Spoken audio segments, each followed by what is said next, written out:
Good afternoon, everybody, and happy Sunday. Today, I am going to upload the very interesting and very easy scanning video of the calculus in the prostatic urethra and the protocol about how to scan the prostatic urethra in a small child of around 3 to 4 years of age. What was the history of that patient? I tell you that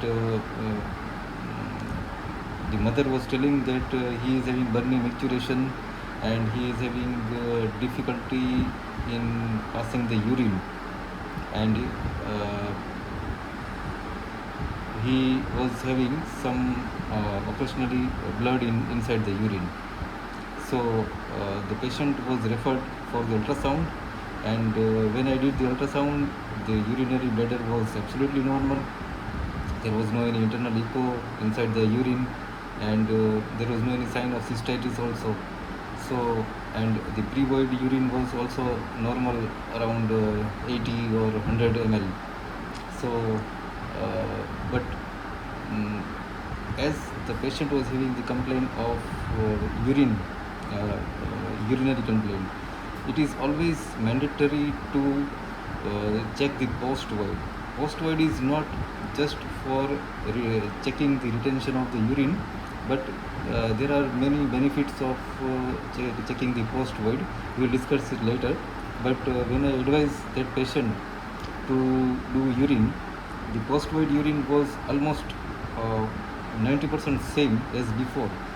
So I was thinking about the cause of obstruction. So initially, I thought that it could be some calculi in the urethra. So I just did the ultrasound scanning of that patient by a linear probe, and that ultrasound I did in the lithotomy position, perineal ultrasound. And how I did that ultrasound in lithotomy position, I will demonstrate. See, first the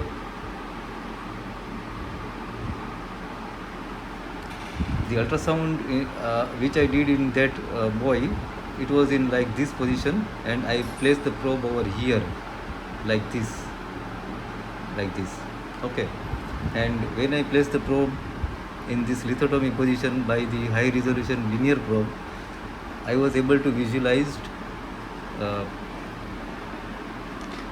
the calculus in the prostatic urethra. But first, I would like to tell you that in that male child, I was not able to visualize the calculus in the prostatic urethra by the convex probe. This was the bladder which is filled, which is pre-void, and as you can see here, this is the longitudinal view of the bladder, and here might be the prostate, but the prostate was not clearly visualized. So I did the ultrasound by the perineal approach, in which I was able to see three echogenic area.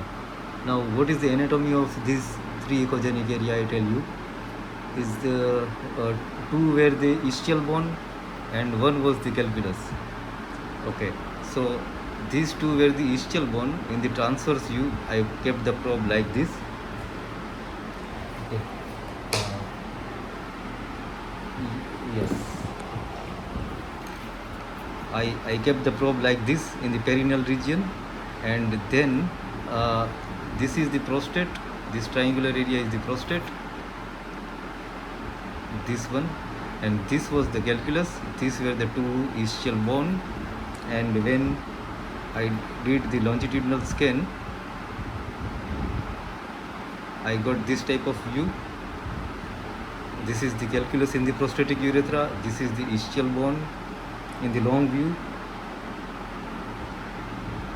and here is the bulbar urethra. This is the prostatic urethra. This is the bulbar urethra. This black line.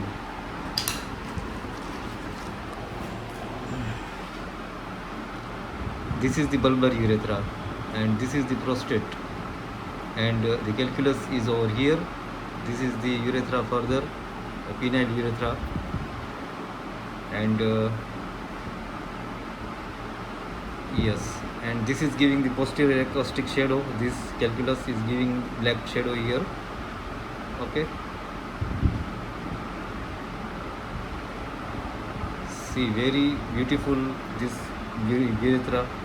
This is the bulbar urethra because it is bulging, and this is the penile urethra.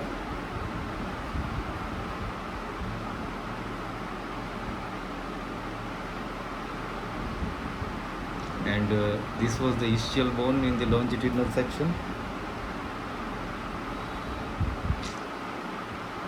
The main aim of the uploading this video is when you do the transperineal, when you do the perineal scan, if there is any calculus in the prostatic urethra, you will see 3 dots, hyperechoic dots. One, this is calculus, and these are the 2 ischial bone. So this is the anatomy of the perineum when there is a calculus in the prostatic urethra. Okay, very easy video, but if you know the anatomy, it becomes more easier. Okay.